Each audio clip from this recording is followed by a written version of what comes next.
हरे कृष्णा कृष्ण कृष्ण हरे हरे, हरे राम राम राम हरे हरे। सभी भक्तों का स्वागत है आज के भागवतम कथा में।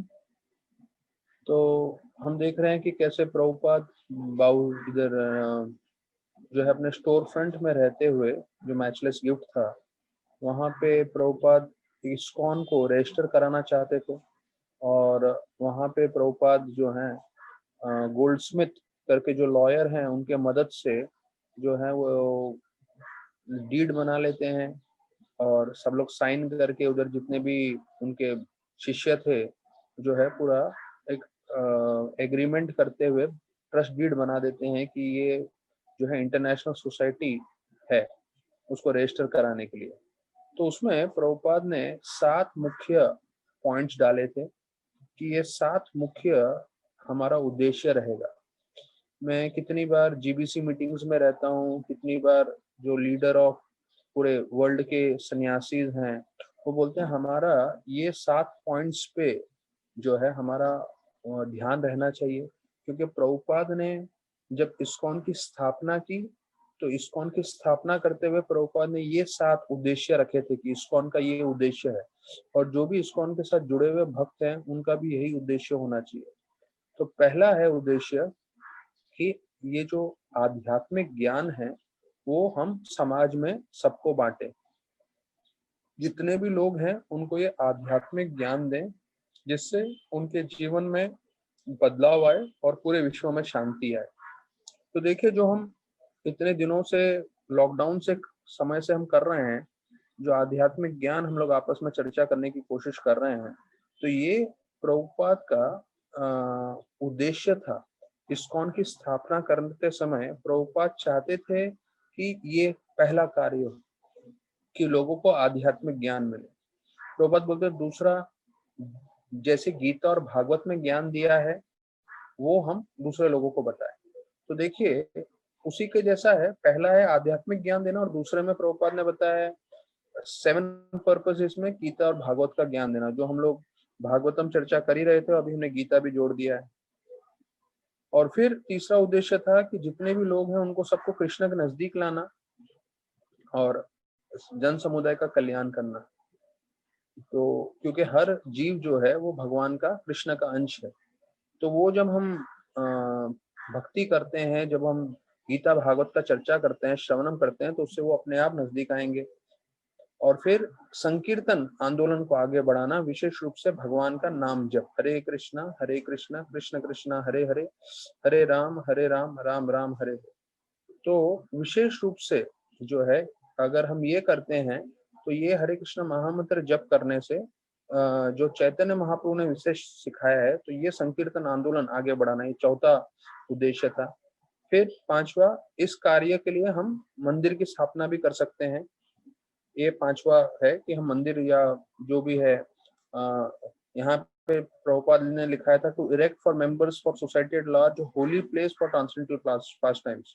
मतलब एक ऐसा स्थान जहाँ पे लोग मिलके हरि कथा कर सकें, तो मंदिर के बारे में बताया गया है।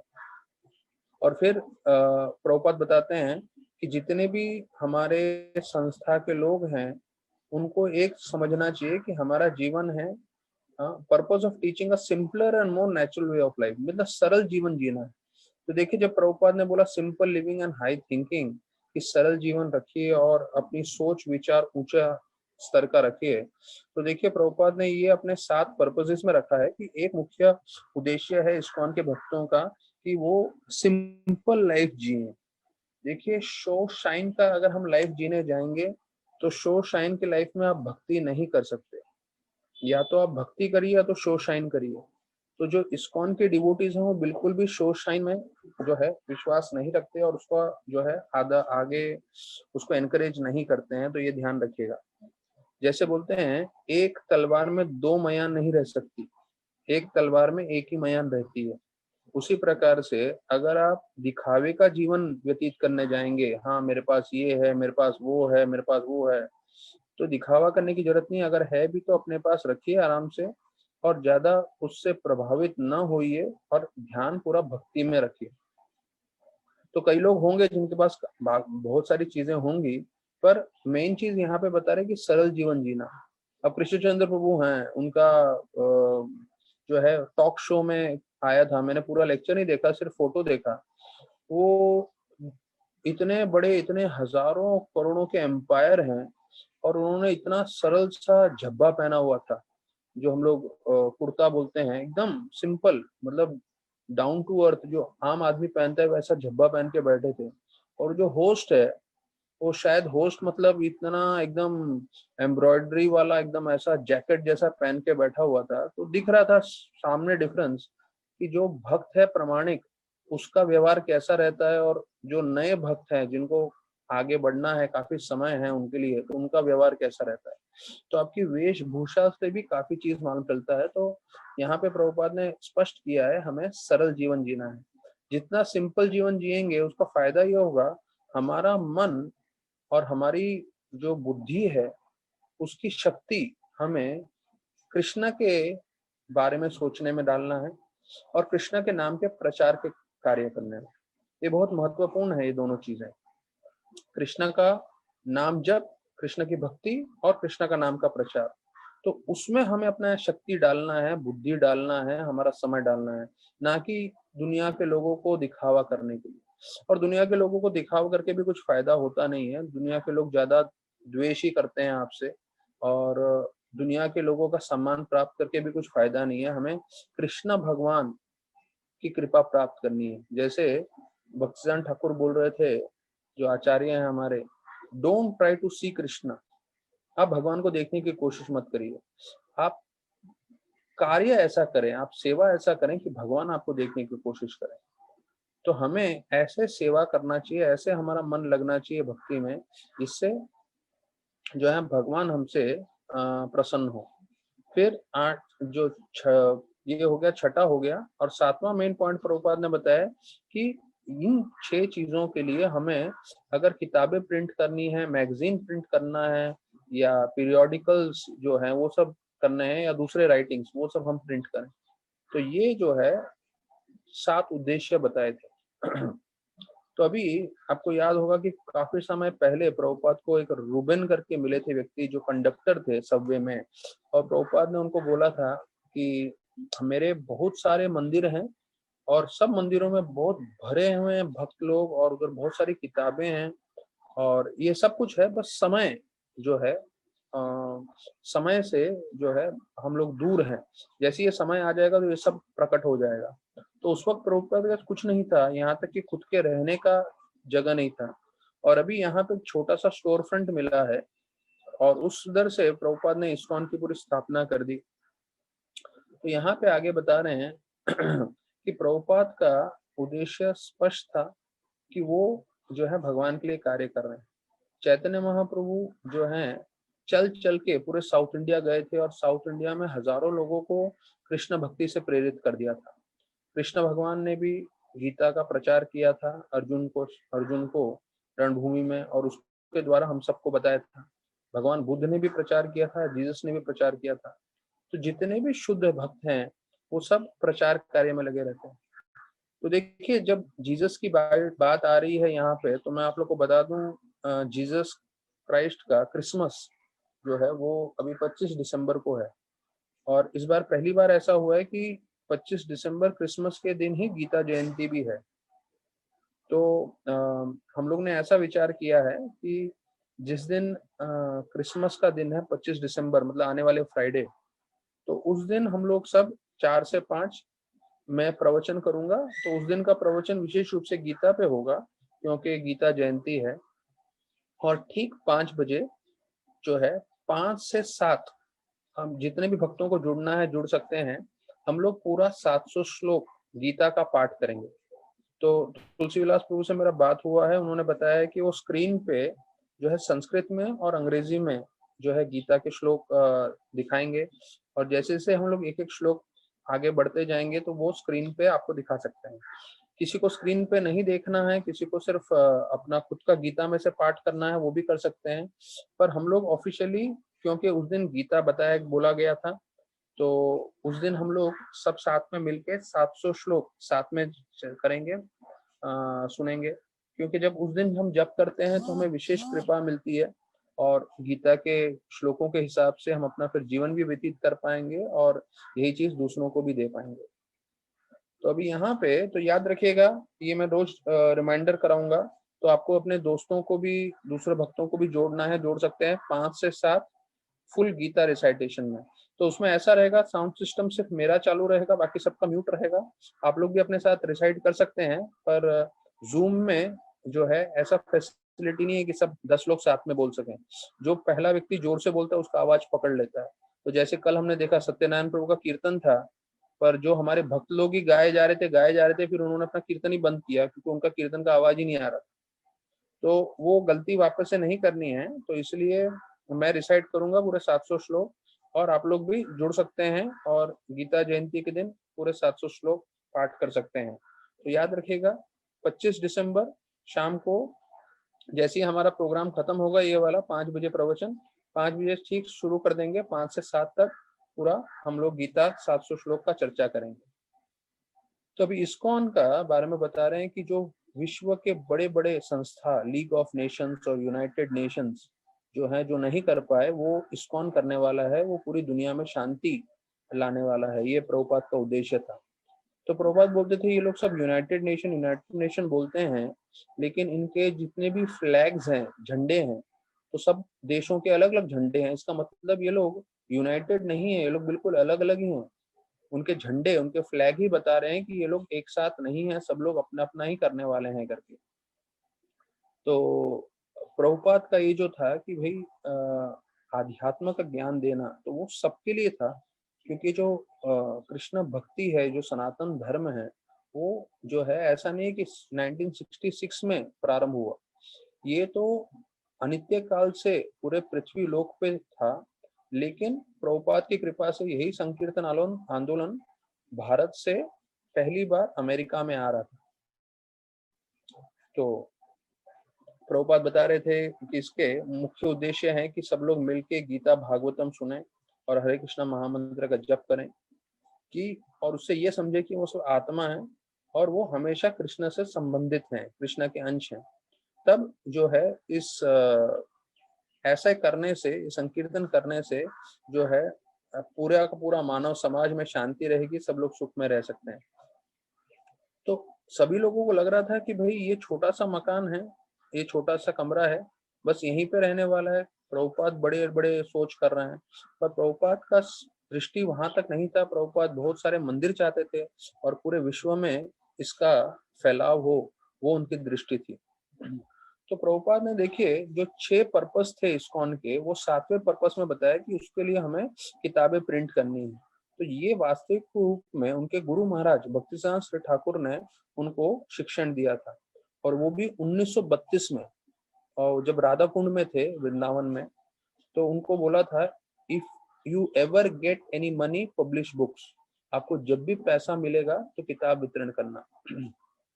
तो देखिए 1932 की बात है, और अभी प्रभुपाद 1966 में इस्कॉन का उन्होंने फाउंडेशन किया है, रजिस्टर किया है इसको इंटरनेशनल सोसाइटी बोल के। तो 32 से 66 मतलब 34 साल बाद। तो इसलिए बताते हैं गुरु ने जो शिक्षण दिया है, वो कुछ समय के बाद आप अपने जीवन में लागू करें और इसको छोड़ नहीं सकते।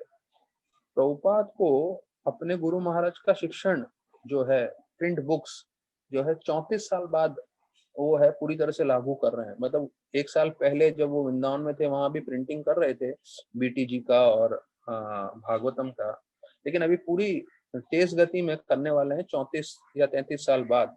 तो मतलब 33 साल बाद भी आपके गुरु महाराज के जो शिक्षण है, वो हमेशा हमें हृदय में रखने हैं, और जब मौका मिले तो हमें पूरी तरह से उसको उसका उपयोग करना है, उसको अपने जीवन में लाना है। तो ये जो है न्यूयॉर्क में ये पहला हेडक्वार्टर्स बन गया। और प्रभुपाद भले ही न्यूयॉर्क में बैठे थे, पर वास्तविक रूप में वो न्यूयॉर्क में नहीं थे। उनका पूरा मन कृष्ण में लगा हुआ था, प्रचार में लगा हुआ था। और वो बोल रहे थे कि जैसे उनके गुरु महाराज भक्तिसार सरस्वती ठाकुर, वो कलकत्ता में थे, बम्बई में थे, दिल्ली में थे, लेकिन वास्तविक रूप में वो ना कलकत्ता में थे, ना बम्बई में थे, ना दिल्ली में थे। वो एक ही जगह थे, वो थे वैकुंठ में। क्योंकि जो भगवान के शुद्ध भक्त होते हैं वो हमेशा वैकुंठ में निवास करते हैं। क्यों? क्योंकि वो हमेशा कृष्ण के साथ जुड़े रहते हैं, तो वो बाहर के वातावरण से कभी प्रभावित नहीं होते। और हमें भी यही सीखना चाहिए अपने जीवन में कि जितना हो सके हम कृष्ण केंद्रित रहें और कृष्ण का ध्यान करते हुए हम सब कार्य करें। तो अभी यहाँ पे बता रहे हैं कि अब प्रभुपाद जो है यहाँ पे बता रहे हैं कि ये वर्ल्ड हेडक्वार्टर्स था और यहाँ से पब्लिशिंग हाउस भी बनाने का उनका प्लान था, यहाँ से प्रिंटिंग होगा। और ये जो है एक तीर्थ स्थान के समान था। क्यों? क्योंकि यहाँ पे सब लोग आके यहाँ से जो है प्रचार कर सकते हैं, लोगों को भक्ति दे सकते हैं।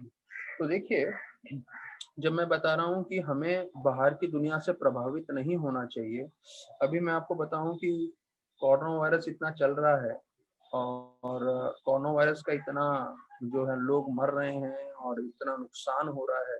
जैसे कल के प्रवचन में बता रहा था, 90,000 करोड़ का नुकसान हुआ है सिर्फ टूरिज्म इंडस्ट्री को, हमारे जो इंडिया के। तो उसके जो डायरेक्टर जनरल है वो बता रहे थे लास्ट ये जो 7-8 महीने में पूरा जो बंद किया है उसके कारण 90,000 करोड़ टूरिज्म इंडस्ट्री का लॉस हुआ।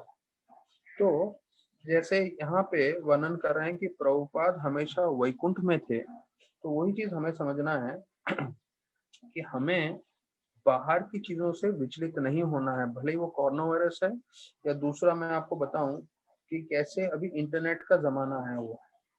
तो पहले मैं आपको चैतन्य चरितामृत में से बताऊंगा कि जब हरिदास ठाकुर थे जंगल में तो साक्षात माया देवी आ गई उनकी परीक्षा करने के लिए। तो हरिदास ठाकुर ने कंप्लेन नहीं किया, रोने नहीं लगे, अरे ये क्या है, माया देवी स्वयं क्यों आई मेरी परीक्षा करने के लिए, मेरा मन विचलित हो जाएगा। वो पूरी तरह से कृष्णा भावनामृत और वो पूरी तरह से कृष्णा का नाम चिंतन में लगे हुए थे, यहाँ तक कि उन्होंने माया को अपना शिष्य बना दिया, माया देवी को, और उनको दीक्षा दे दिया।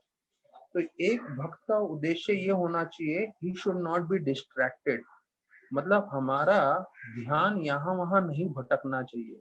तो ये जो है सबसे बड़ा चैलेंज होते जा रहा है, क्योंकि अभी जैसे इंटरनेट का जो जमाना आ गया है, social media, online presence, Facebook, YouTube वगैरह वगैरह, तो भक्त लोग ज्यादा उसके अंदर घुस गए हैं भगवान में घुसने के ज्यादा। तो हमें भगवान में मन एकाग्र करना चाहिए, लेकिन वो हम लोग भगवान में मन नहीं लगा के जो है हम मोबाइल में अपना मन लगा देते हैं और अलग अलग चीजों में घूमते रहते हैं। तो देखिए, जितना आप इन सब चीजों में मन लगाएंगे उतना आपका मन विचलित रहेगा, और जितना आप कृष्ण में मन लगाएंगे, अभी तो युवा पीढ़ी में तो ये सबसे बड़ा कॉमन प्रॉब्लम है, सब लोग घंटों घंटों अपना मोबाइल लेके बैठे रहते हैं। और वर्णन किया जाता है कि माइक्रोसॉफ्ट रिसर्च ने जो है एक अपना एक रिसर्च निकाला था, माइक्रोसॉफ्ट वालों ने रिसर्च करके, कि जो डिस्ट्रैक्शन लेवल है, अर्थात लोगों का मन इतना विचलित हो रहा है कि पहले का रिकॉर्ड था 12 सेकंड में विचलित होते थे, अभी जो है 8 सेकंड में विचलित होते हैं। मतलब हर 8 सेकंड में व्यक्ति का मन विचलित हो जाता है। तो अटेंशन स्पैन, ध्यान करने की जो शक्ति है वो पूरी तरह से कम हो गई है। तो ऐसे परिस्थिति में जब पूरे दुनिया के लोगों का पूरा ध्यान पूरी तरह से भटकते जा रहा है, भ्रष्ट होते जा रहा है, ऐसे समय में अगर हम पूरी तरह से जो है कृष्ण की भक्ति में ध्यान लगा देंगे और जो है पूरी तरह से हम भक्ति कर पाएंगे, और तो हम दूसरों को भी सहायता कर सकते हैं।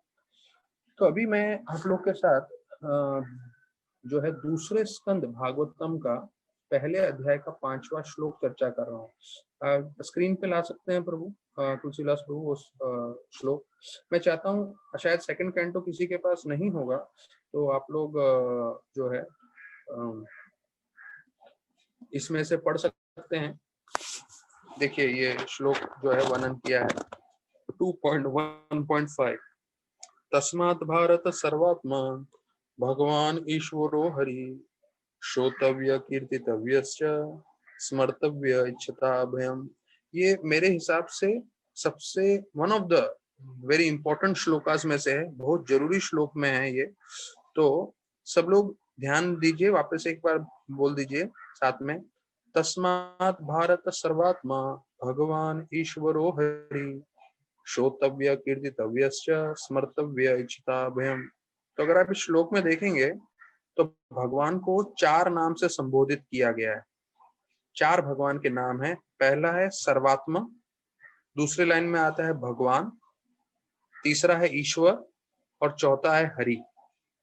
तो देखिए ये संस्कृत की खूबी है, छोटा सा एक श्लोक में एक ही भगवान को 4 नाम से संबोधित करते हैं और चारों का अलग अलग मतलब है। तो इसमें विशेष रूप से हमारे लिए भगवान का नाम हरि दिया है।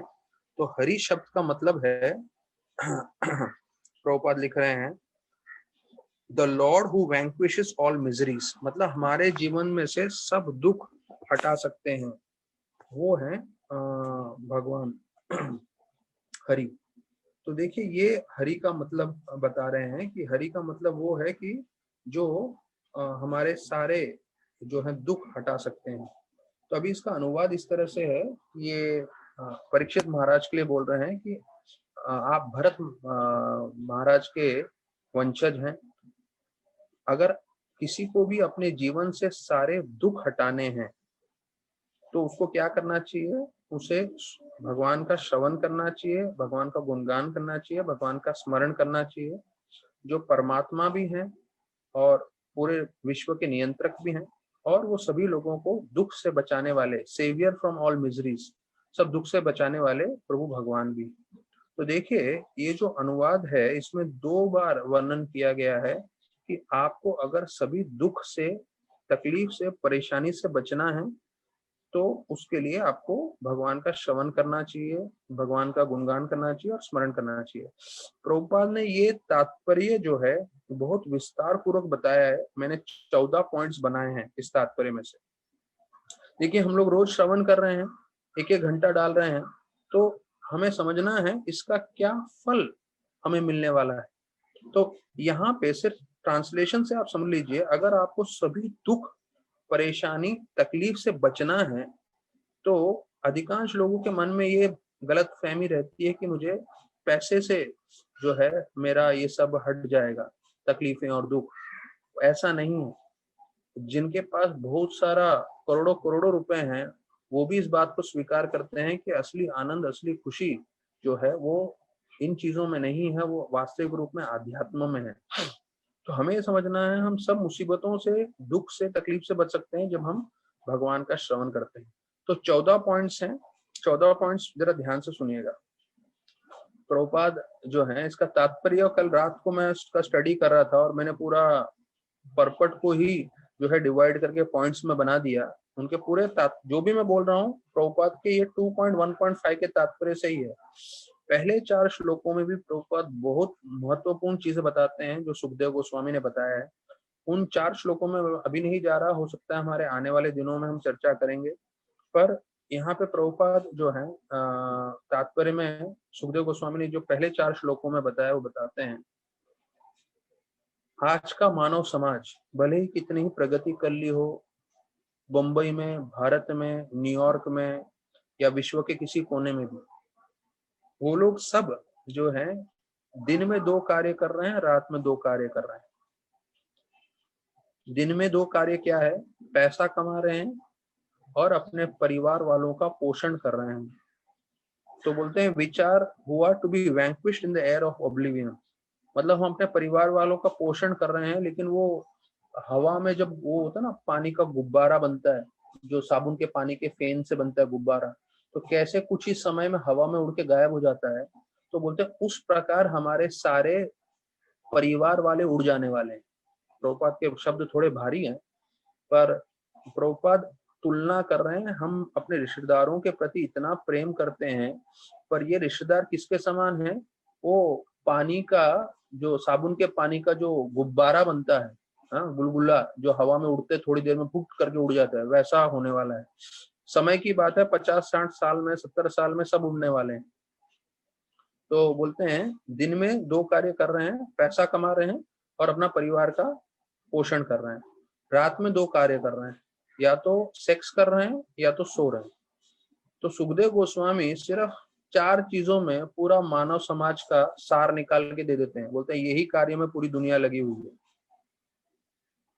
और बोले ऐसे कार्य करने से वो लोग हमेशा कर्मों के बंधन में बने रहेंगे और 84 लाख योनियों में जन्म लेते रहेंगे। उसमें जो 4 लाख मानव योनि है, उसमें से अधिकांश जो है उनको जो है वो लोग को आध्यात्म का ज्ञान नहीं है, या वो लोग उस स्तर पे नहीं आध्यात्म का ज्ञान समझने के लिए। तो बोलते हैं उसमें से कुछ जो है एकदम संकुचित मात्रा में, कम मात्रा में ऐसे मनुष्य हैं जो 4 लाख योनियों में हैं, जो इसको समझ सकते हैं। और उसके बाद अगर हम नहीं समझे, मेहनत नहीं करे, वो हमारा दुर्भाग्य है। तो बोलते हैं फिर प्रभुपाद ये तीसरा पॉइंट बता रहे हैं कि गीता में बताया सब कुछ मेरे लिए करिए। 9वां अध्याय 27वां श्लोक, यद करोषि यद अश्नासि यद जुहोषि ददास्यत् यद तपस्यस्तु कौन्तेय तत्कुरुष्व मदर्पणम्। मतलब जो कुछ भी है आप मेरे लिए करिए, आप मेरे लिए करेंगे तो आप इन सब चीजों से मुक्त हो जाएंगे, कर्मों के बंधन से मुक्त हो जाएंगे, भगवत धाम जा सकते हैं। अब ये जो 3 पॉइंट्स है, ये जो है इंट्रोडक्शन था इस श्लोक के लिए। अभी प्रभुपाद जो है मेन पॉइंट बता रहे हैं। अब ये मैं चाहता हूँ सारे भक्तगण ध्यान से सुने, जिनके पास पेन पेपर है लिख लीजिए, क्योंकि ये जो है जो पॉइंट्स अभी बता रहे हैं, ये हमारे पूरे जीवन भर के लिए सबसे महत्वपूर्ण चीज है। अब मैं आपको 11 पॉइंट्स बताने वाला हूँ, और इस 11 पॉइंट्स को आप जो है उसमें से पहले 4 पॉइंट्स आप पूरी तरह से समझ लेंगे, तो आप जो है हमेशा भक्ति में उत्साहित रह सकते हैं, आनंदित रह सकते हैं। तो ये पॉइंट समझना बहुत जरूरी है जो प्रभुपाद ने पूरे अपने तात्पर्य में दिया है। पहला, प्रभुपाद बोलते हैं therefore one should first of all hear about the Lord।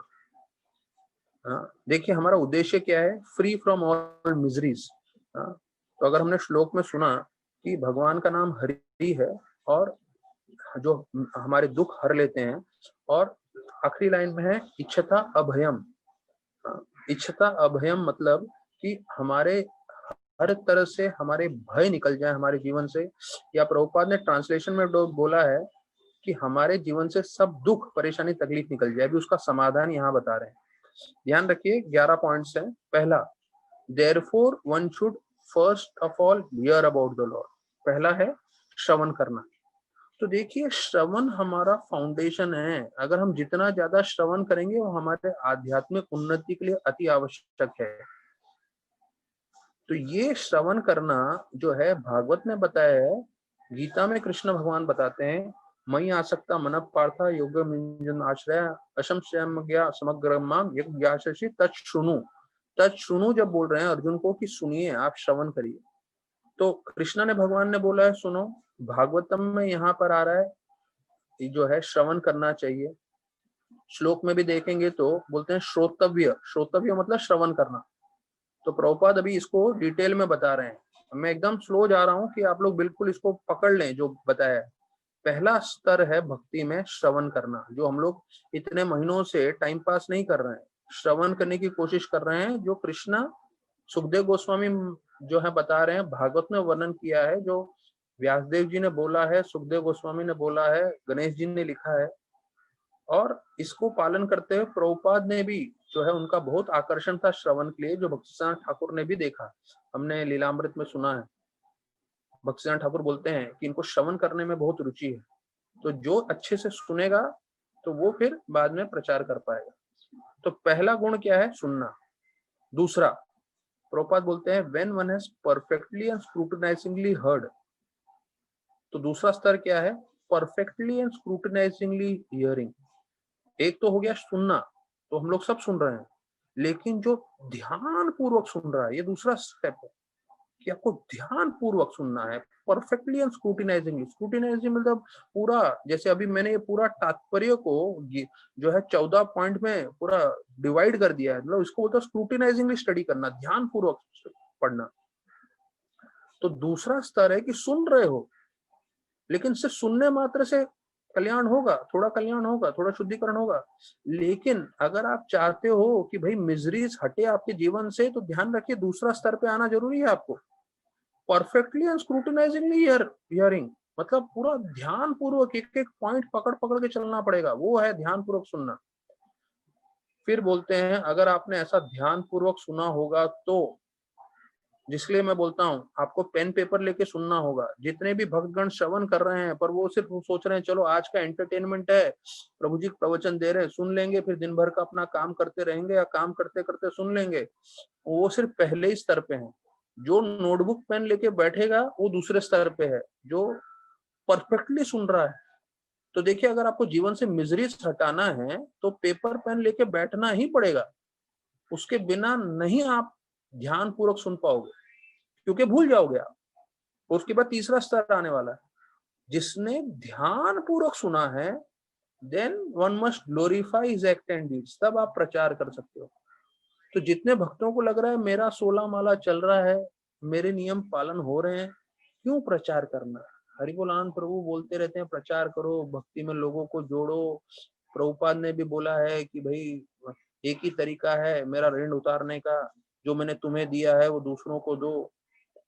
Radhanath महाराज भी वही बोलते हैं कि इन गिविंग यू रिसीव, जो है देने में आपको मिलेगा, तो सबसे उत्तम चीज दीजिए, भक्ति दीजिए। तो जो हमारे आचार्य प्रभुपाद बोले, उनके गुरु भक्तिसिद्धांत ठाकुर बोले, राधानाथ महाराज बोल रहे हैं, सारे सीनियर भक्त बोल रहे हैं, मैं बोल रहा हूँ, तो लग रहा है क्यों बोल रहे हैं।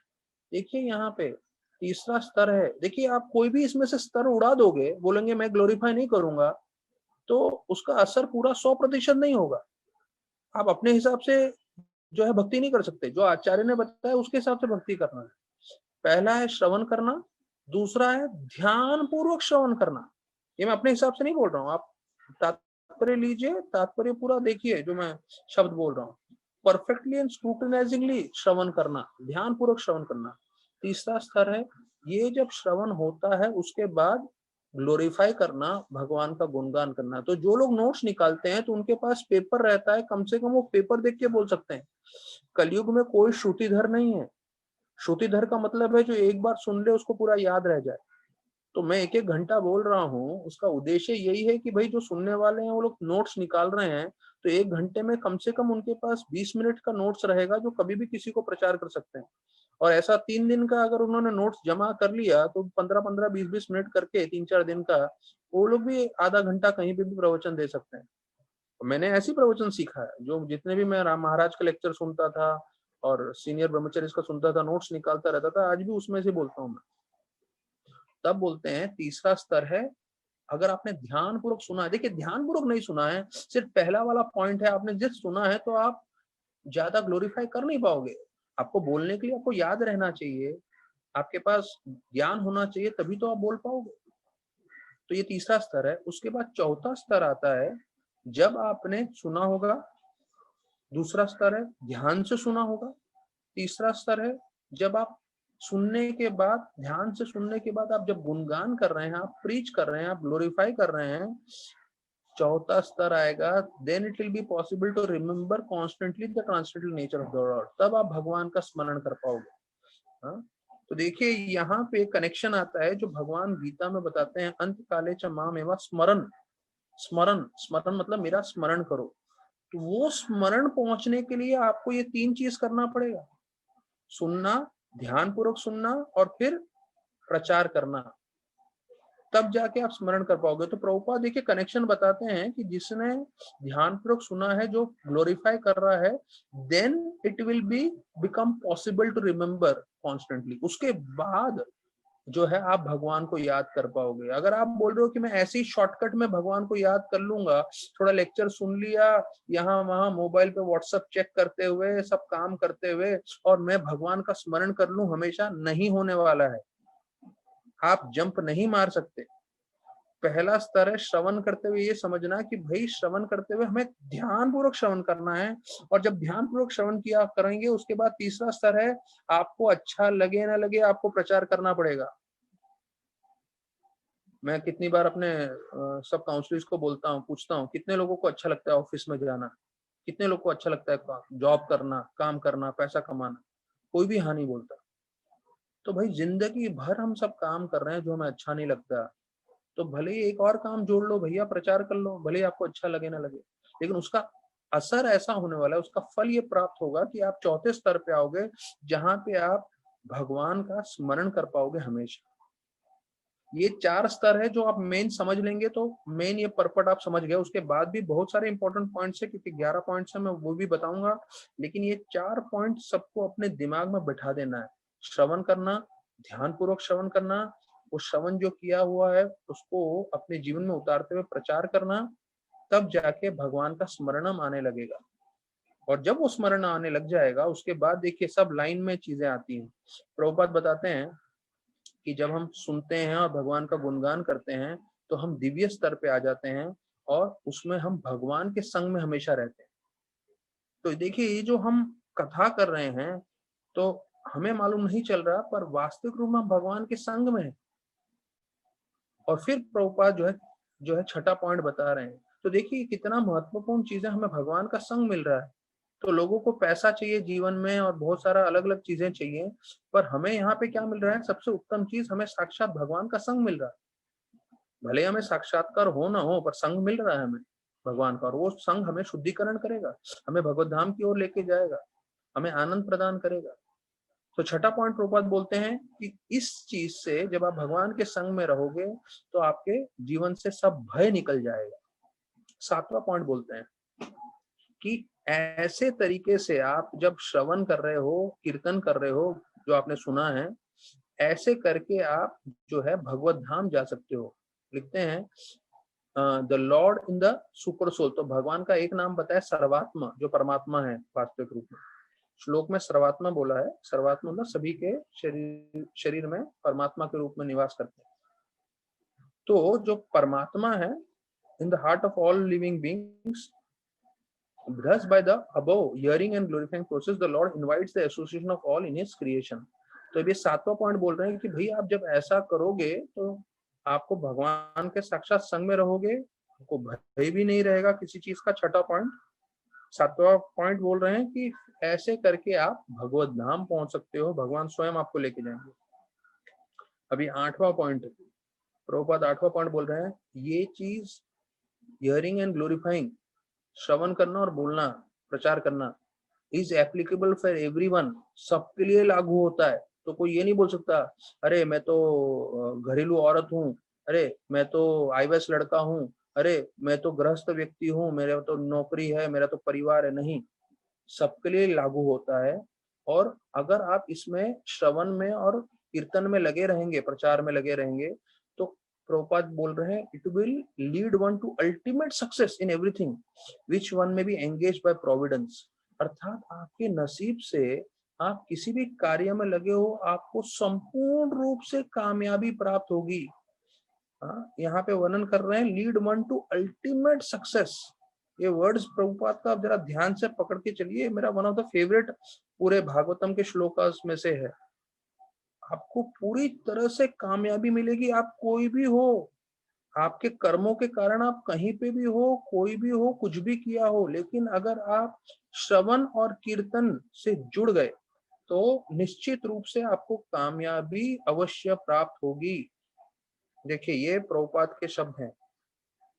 फिर प्रभुपाद बताते हैं कर्मी होते हैं, ज्ञानी होते हैं, योगी होते हैं और शुद्ध भक्त भी होते हैं, सबके लिए एक ही रास्ता बताया गया है कामयाबी प्राप्त करने का, वो है श्रवण कीर्तन। अभी ये तो हुए 8 पॉइंट। अभी 9वां प्रभुपाद बोलते हैं पॉइंट, सभी लोगों को जो है भय से मुक्ति चाहिए। सभी लोगों को जीवन में भय नहीं चाहिए, ये भय वो सब फियर या भय से मुक्ति चाहिए। उससे लोगों को जो है प्रचुर मात्रा में आनंद चाहिए। Everyone wants fullest extent of happiness in life. ये 9वां पॉइंट है प्रभुपाद का।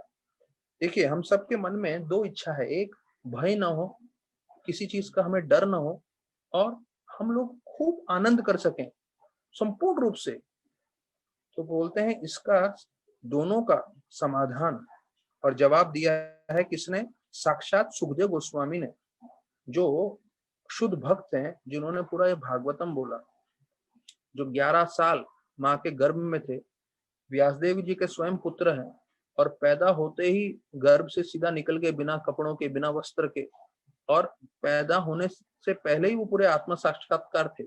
ऐसे सुखदेव गोस्वामी जो है, क्योंकि जब सुखदेव गोस्वामी भागवत कथा के लिए वहां पहुंचे तो वहां पे पहले ही व्यासदेव थे, नारद मुनि थे, हाँ, वशिष्ठ ऋषि थे, विश्वामित्र ऋषि थे, और जितने भी आप पूरे विश्व के जितने भी प्रसिद्ध ऋषि थे सब थे। लेकिन सब लोग खड़े हो गए, सम्मान दिए और सुखदेव गोस्वामी को बोले आप भागवत दीजिए। भले ही आप 16 साल के नवयुवक हैं, पर आप जो है सबसे ज्यादा साक्षात्कार है आप में, तो आप जो है जवाब दे सकते हैं। और उनको बताया बैठाया गया भागवत कथा देने के लिए। तो देखिए, हमारे दो इच्छाएं हैं, एक भय से दूर हो, हर तरह का भय हट जाए हमारे जीवन से, और संपूर्ण रूप से हम आनंद प्राप्त कर सकें। तो उसका जवाब क्या है, सुखदेव गोस्वामी दे रहे हैं, प्रभुपाद बोल रहे हैं। तो ये 11वां पॉइंट आएगा अभी। बोल रहे हैं कि जब हम भगवान का कथा श्रवण करते हैं और उसके गुणगान करते हैं, उसका प्रचार करते हैं, उसका कीर्तन करते हैं, तो हमारे सब कार्य आध्यात्मिक रूप में मुड़ जाते हैं, और तब हमारे जीवन में से सारे दुख खत्म हो जाते हैं और हम संपूर्ण रूप से आनंद प्राप्त कर सकते हैं। ऐसा बोल के प्रभुपाद अंत करते हैं ये तात्पर्य। देखिए, प्रभुपाद के एक तात्पर्य में अगर आप ध्यान दें तो पूरी गहराई से घुस सकते हैं और इतना चीज समझ सकते हैं।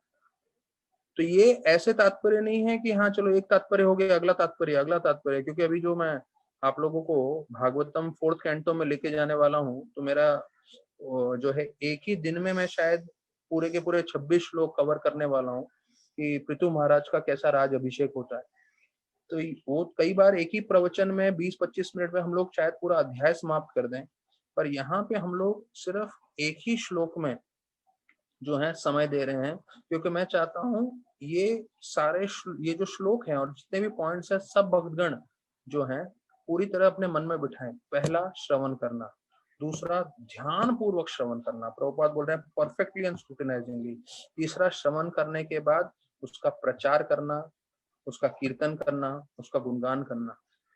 चौथा, जब हम ऐसा ध्यान पूर्वक सुनने के बाद जब हम प्रचार करेंगे, तब हम भगवान को हमेशा याद कर पाएंगे। पांचवा, ऐसे करने से हम भगवान के संग में रहेंगे। छठा, हमारे जीवन में से सब भय निकल जाएगा। सातवां, हम भगवत धाम जाने के लिए योग्य बन जाएंगे। आठवां, हमारे कर्मों के द्वारा हम किसी भी परिस्थिति में हो, अगर हम श्रवण कीर्तन करते हैं तो हम संपूर्ण रूप से कामयाब हो जाएंगे। प्रभुपाद लिख रहे हैं, it will lead one two ultimate success in everything.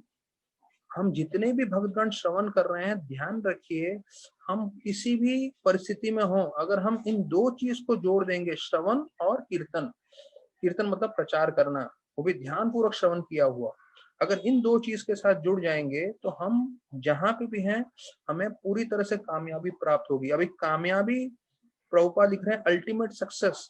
तो ये अल्टीमेट सक्सेस जो है वो हमारे दृष्टिकोण से नहीं है, ये प्रभुपाद के और कृष्ण के दृष्टिकोण से।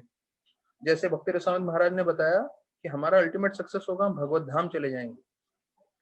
फिर 9वां पॉइंट बोलते हैं कि हमें भय से मुक्ति चाहिए और संपूर्ण रूप से आनंद चाहिए। 10वां पॉइंट बोलते हैं, सुखदेव गोस्वामी इन दोनों चीजों का जो है समाधान बता रहे हैं, उपाय बता रहे हैं। 11वां कि वो ही श्रवण और कीर्तन। तो देखिए कितना महत्वपूर्ण ये पॉइंट है। मैं चाहूंगा सारे भक्तगण इस श्लोक को अच्छे से समझें, पढ़ें और उस पर मनन करें। और ये जो मार्ग से आप जुड़े हो श्रवण करने का, तो उससे अपना जो है समय निकाल के इससे जुड़े रहें, क्योंकि श्रवण करने मात्र से आप साक्षात भगवान के संग में हो। और हो सकता है कि शायद कई भक्तगण प्रचार नहीं भी कर पाए, लेकिन उसका असर इतना शक्तिशाली है कि आपसे श्रवण मात्र से भी जो है आपका शुद्धिकरण होता रहेगा और आप भगवत धाम की ओर जो है प्रेरित रहेंगे।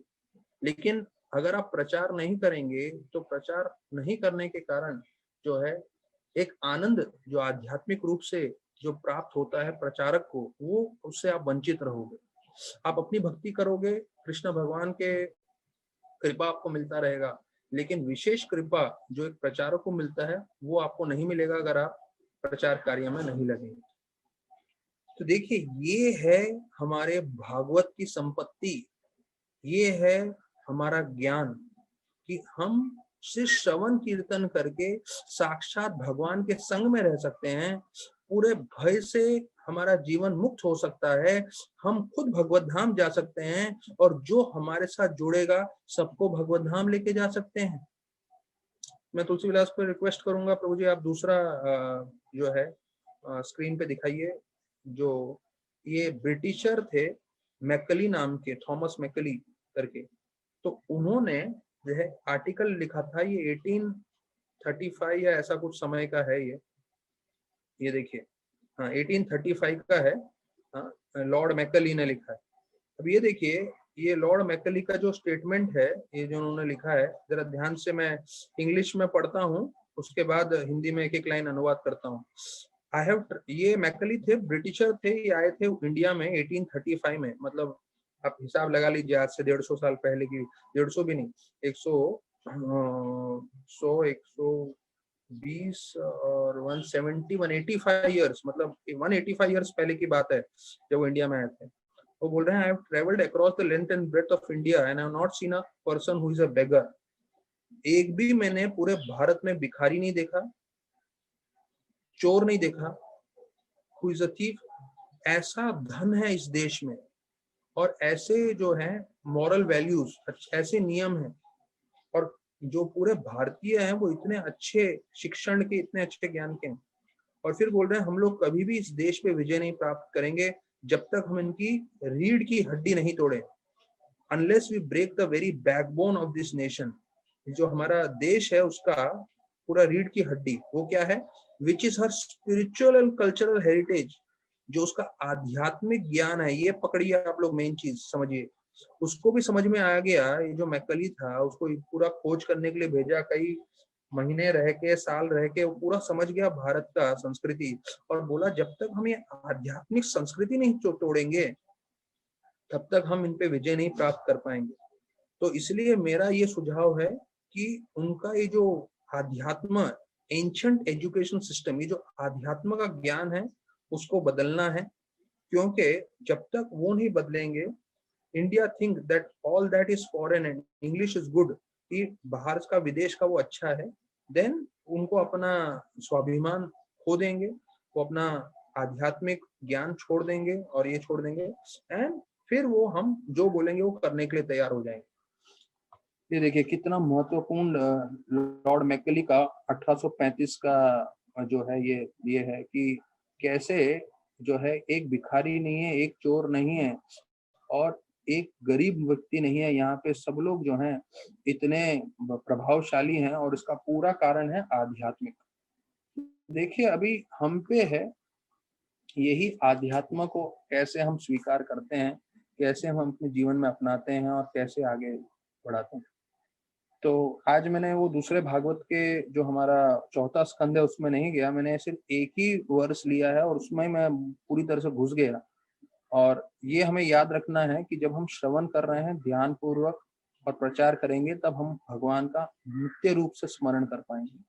तो देखिए, अगर हमें बाहर की चीजों का स्मरण नहीं करना है, जैसे अभी हम लोग कभी कभी हमें पिक्चरों के गाने का स्मरण आता है, या जो हम लोग ने पहले भक्ति के जीवन में किया था उसका सब स्मरण आ रहा है, उस सब से हटने के लिए ध्यान पूर्वक हमें श्रवण करते रहना पड़ेगा और उसका प्रचार करना पड़ेगा।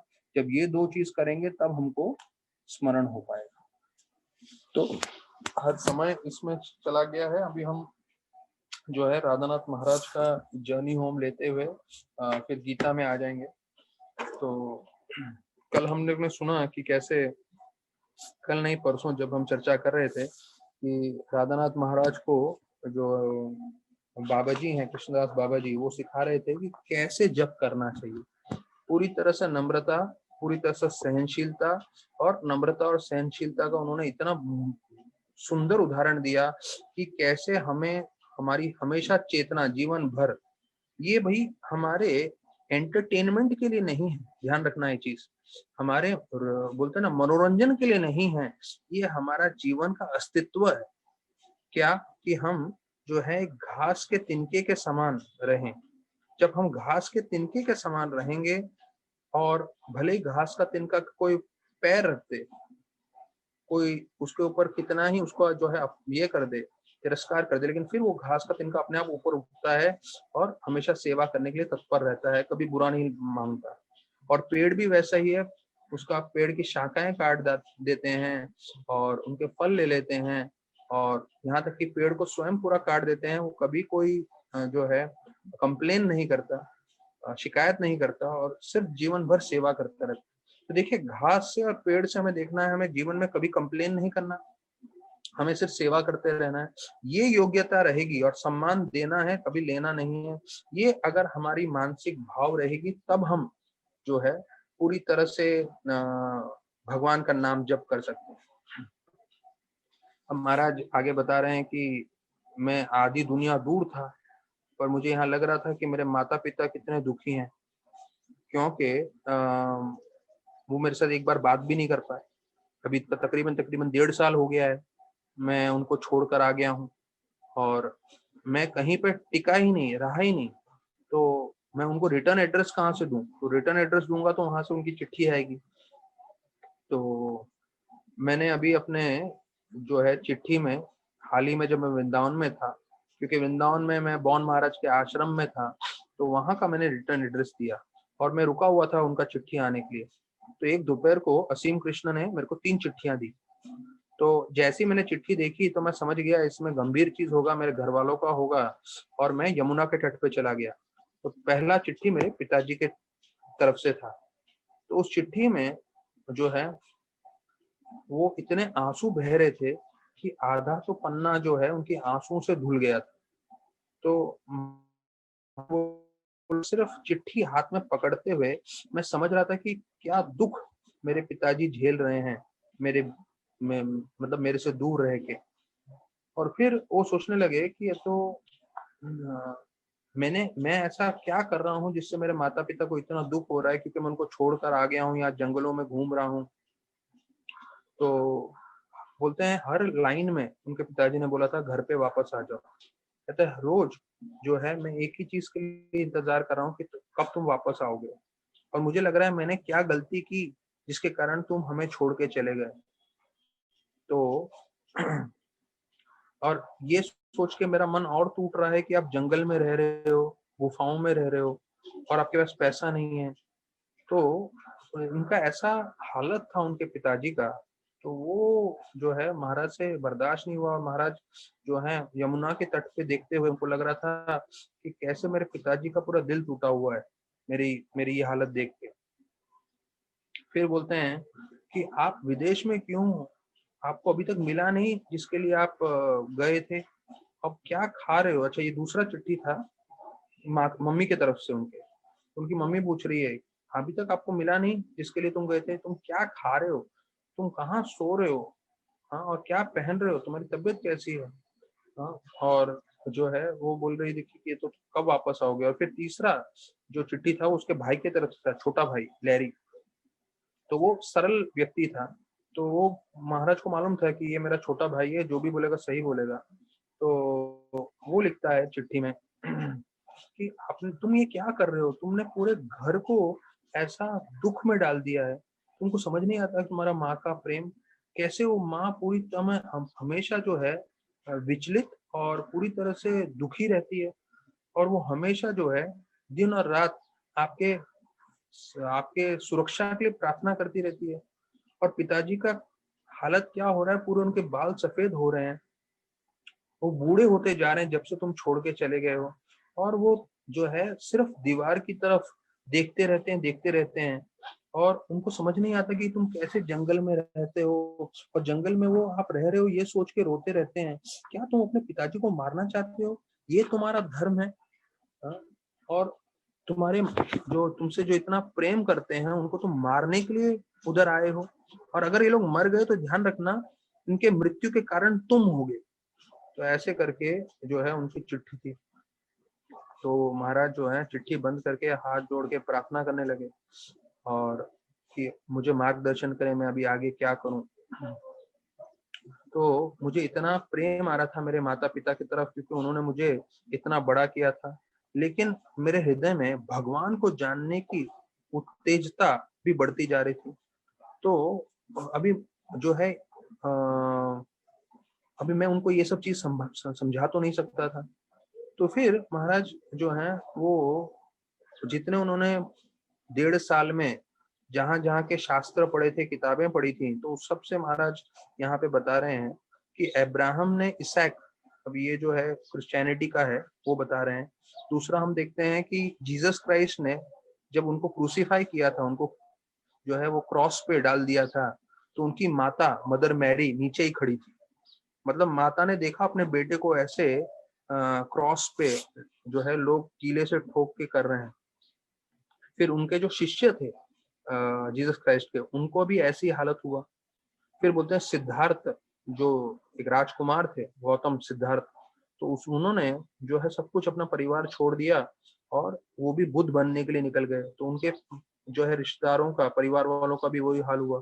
फिर चौथा बोल रहे शंकराचार्य, जब वो सन्यास लेने के लिए गए तो उनकी माता का भी दिल टूट गया। और अंत में चैतन्य महाप्रभु, उन्होंने अपनी जो है माता जो विधवा थी उसको आंसुओं में छोड़ दिया और सन्यास लिया हम सबके लिए, हम सबको आध्यात्म ज्ञान देने के लिए।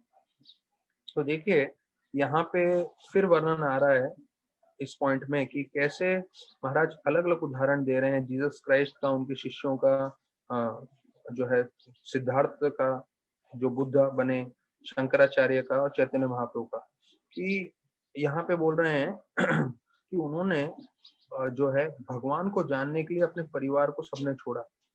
तो बोलते हैं पूरा दिन महाराज यमुना के तट पे थे और प्रार्थना कर रहे थे और मार्गदर्शन के लिए। अगले दिन सुबह सुबह वो मंदिर में गए, बौन महाराज के चरणों में बैठे और उन्होंने ये तीनों चिट्ठी दे दी।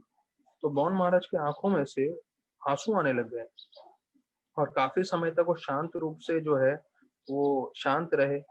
और उसके बाद जो है उन्होंने बोला कि कई सालों पहले जब मैंने भी संन्यास लिया था तो मेरे माता पिता को बहुत दुख हुआ था। तो ये हमारी परीक्षा है एक साधु के लिए। तो ये अभी उनके जवाब आता है बौन महाराज का कि हमारे प्रियतम लोगों का दिल तोड़ना पड़ता है अगर हमें साधु का जीवन व्यतीत करना है। तो ये हमारी परीक्षा है।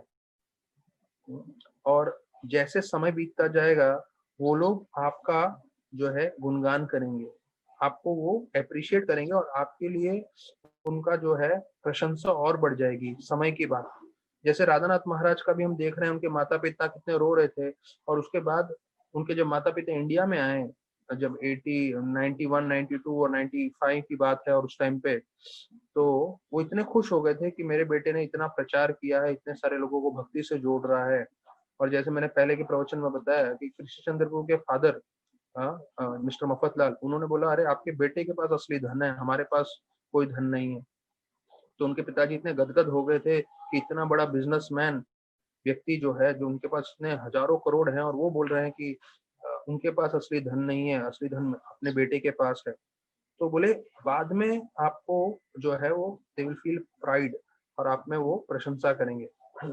तो बोले कि साधु अपने माता पिता से मिल सकता है, उसमें कोई प्रॉब्लम नहीं है, लेकिन जो है आपको ध्यान पूर्वक उनके साथ व्यवहार करना चाहिए। और फिर महाराज जो है चिट्ठी लिखते हैं और चिट्ठी लिख के उसका जवाब देते हुए अपने पिताजी को बोलते हैं कि मेरा जीवन का उद्देश्य क्या है। तो मैं चिट्ठी वो बता देता हूँ क्योंकि अभी इतना चर्चा किया है महाराज के ऊपर। तो ये सितंबर 14 1971 में लिख रहे हैं महाराज अपने पिताजी को, मेरे प्रिय पिता, मुझे मालूम चल रहा है आपकी हृदय की क्या परिस्थिति है। तो जो मैं बोलने जा रहा हूँ वो आप कान से मत सुनिए, अपने हृदय से सुनिए। और हर एक व्यक्ति को उनके जीवन में जो उसको चाहिए वो ढूंढना चाहिए। अगर उसको मन हृदय में जो चाहिए वो उसको नहीं मिलेगा तो उसको अपने जीवन का कुछ मतलब नहीं समझ में आएगा। तो मैं अपने हृदय से और आत्मा से बोल रहा हूँ कि मुझे भगवान को जानना है। और जो हम सब के जो हैं पिता हैं वास्तविक रूप में, हम लोग सब भगवान के दास हैं। और इस पूरे भौतिक जगत में समझे कि भगवान कौन है। और सब लोग जो हैं अपना भौतिक रूप से अपना इंद्र भोग में लगे हुए हैं भगवान को भूलकर। तो वो बोल रहे हैं कि वास्तविक रूप में मुझे मेरा जीवन इस चीज को जानने के लिए है और मैं इसके लिए बहुत मेहनत कर रहा हूँ, मैं शुद्ध जीवन व्यतीत करने की कोशिश कर रहा हूँ।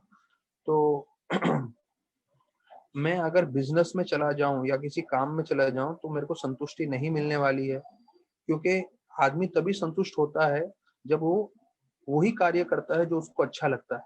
अगर वो नहीं कार्य करेगा जो उसको अच्छा लगता है तो वो बर्बाद हो जाता है करके।